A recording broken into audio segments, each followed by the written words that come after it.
buenos días, mi nombre es Yoleida Oviedo, pertenezco a la sección SAIAD de la Cátedra Derecho Sucesoral. En esta oportunidad les voy a hablar sobre la separación de los patrimonios del decujus y del heredero. Esto está establecido en el artículo 1049 del Código Civil venezolano, la cual establece que los acreedores de la herencia y los legatarios pueden pedir la separación del patrimonio del decujus y el del heredero, aun cuando tengan una garantía especial sobre los bienes de la herencia. Es decir, la separación del patrimonio de cujo, ¿verdad?, y del heredero es un derecho que le otorga la ley a los acreedores de la herencia. Cuando los acreedores, ¿verdad?, deben presentar ante el juez una solicitud formal sobre la sucesión y esta debe ser presentada antes de los 4 meses contado a partir de la apertura de la sucesión. Esto está establecido en el artículo 1052, el cual dice que el derecho a pedir la separación no puede ejercerse sino dentro del perentorio plazo de 4 meses a contar desde la apertura de la sucesión. En cuanto a la partición de herencia, el artículo 1066 establece que puede encargarse a otra persona la simple facultad de hacer la partición de los bienes que alguien deje a su fallecimiento con tal de que no sea a uno de los coherederos. Esta facultad deberá darse en testamento o en instrumentos públicos. Es decir, otra persona puede tener la potestad de hacer la partición de los bienes por medio de un testamento y por un documento público. Claro, esto sucede cuando los coherederos no llegan a un acuerdo amistoso. Es de señalar que cada uno de los coherederos puede pedir en especie la partición de los bienes como muebles e inmuebles. Si los inmuebles no pueden dividirse y los coherederos no se pusieran de acuerdo, esto se establecerá ya por autoridad judicial. Concluida esta partición, se le entregarán los documentos de los bienes y derechos a los copartícipes adjudicados. Por otro lado, he de mencionar que los coherederos deberán pagar deudas de la herencia que se hayan presentado, que haya dejado el cujus. También el padre, la madre y demás ascendientes podrán hacer la partición y sus bienes entre sus hijos ascendientes, y esta se puede hacer por acto entre vivos y por testamento.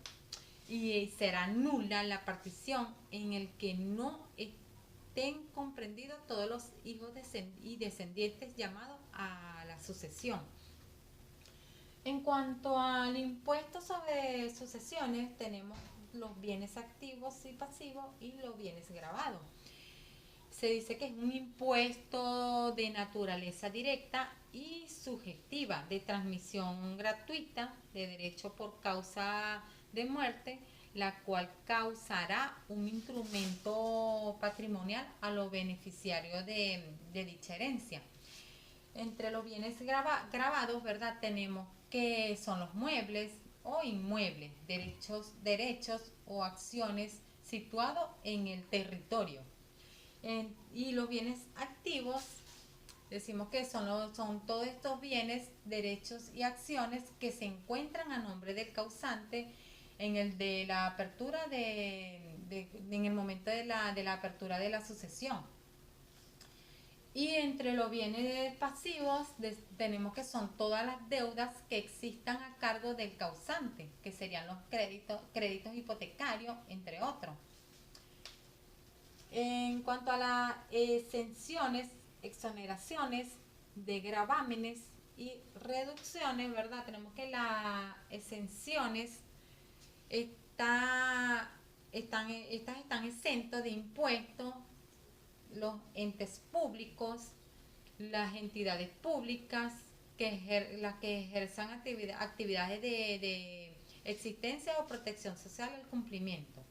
Y serán exoneradas las entidades públicas, establecimientos privados sin fines de lucro y fundaciones testamentarias. En cuanto a los desgravámenes, ¿verdad? Tenemos que no, es decir, no forman parte de la herencia de liquidación de impuestos como la vivienda donde haya vivido el causante, los libros, las ropas y los utensilios de uso personal. La de la declaración jurada del patrimonio, ¿verdad? En cuanto a la declaración, los herederos o cualquiera de ellos, ¿verdad?, deberán presentar ante el CENIAR una declaración jurada del patrimonio dentro de los 6 meses como lo establece la ley, lo cual deberá dirigirse ante el CENIAR, que es el organismo competente para este caso. ¿Qué deberá presentar en el CENIAR o qué le va a presentar el CENIAR a ellos? Una planilla, ¿verdad? Una planilla donde debe cumplir con todos los requisitos que allí establece, como los anexos, los documentos, ¿verdad? ¿Cuáles serían esos documentos? Bueno, ese documento sería el acta de defunción del causante, acta de matrimonio, si éste estuviera casado, sino una unión estable de hecho. Si no existiera un acta de matrimonio o una unión estable de hecho, la persona, el cónyuge, ¿verdad?, deberá dirigirse ante un tribunal para hacer la solicitud de la unión estable de hecho por medio de una demanda. También otro documento presentado ante el CENIAR sería la copia de cédula de identidad de ambos, documento de propiedad, constancia de residencia y los documentos de los activos y pasivos. Y también el RIF. Todos esos documentos deberán ser presentados ante el CENIAR para hacer la declaración sucesoral. Bueno, esto es todo. Espero sea de su agrado. Muchas gracias.